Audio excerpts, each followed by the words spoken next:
Hello বন্ধুরা, আসসালামু আলাইকুম। সস্তায় এবং দুর্দান্ত গেমিং স্মার্টফোন আনলো শাওমি।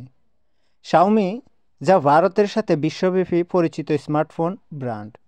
শাওমি তার গ্রাহকদের জন্য নতুন স্মার্টফোন আনছে। সংস্থাটি শাওমি 14 সিরিজ চালু করেছে, যা নতুন বিক্রয় রেকর্ড স্পর্শ করে। ইতিমধ্যে এবার এই সিরিজের নতুন একটা ফোন নিয়ে আসছে কোম্পানি। সম্প্রতি কোম্পানি তার সাশ্রয়ী মূল্যে রেডমি কে 70 সিরিজ চালু করেছে, যার মধ্যে তিনটি স্মার্টফোন কে 70 এবং কে 70 প্রো এবং কে 70 রয়েছে। বর্তমানে কোম্পানি তাদের গ্রাহকদের জন্য রেডমি কে 70 আলট্রা নিয়ে আসছে।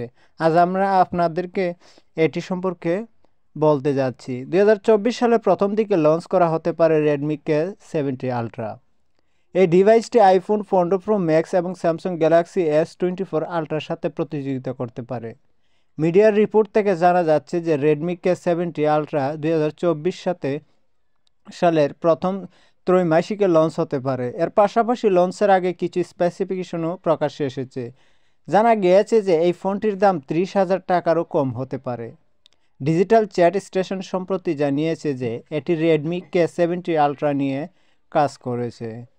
শাওমি রেডমি কে 70 আলট্রা কে আপনি 120 Hz রিফ্রেশ রেট সহ একটি 6.76 ইঞ্চি 2K অ্যামোলেড ডিসপ্লে পেতে পারেন। প্রসেসরের কথা বললে আপনি মিডিয়াটেক ডাইমেনশন এবং 9300 প্রসেসর পেতে পারেন, যা 16 মেগাবাইট পর্যন্ত র্যাম এবং 1 TB পর্যন্ত স্টোরেজ পেতে পারেন। ক্যামেরার কথা বললে আপনি এই ফোনে একটি উন্নত ট্রিপল ক্যামেরা সেটআপ পাবেন, যা 50 MP প্রধান সেন্সর এবং 108 MP আলট্রা ওয়াইড সেন্সর এবং 12 MP টেলিফোটো সেন্সর থাকতে পারে। এই ফোনে আপনি 16 মেগাপিক্সেলের ফ্রন্ট ক্যামেরা পেতে পারেন। এছাড়াও এই ফোনে 150 ওয়াট ফাস্ট চার্জিং সহ 5000 mAh ব্যাটারিও আপনি পেয়ে যেতে পারেন। তো বন্ধুরা, ভিডিও ছিল আজকের মতো এ পর্যন্তই। আল্লাহ হাফেজ।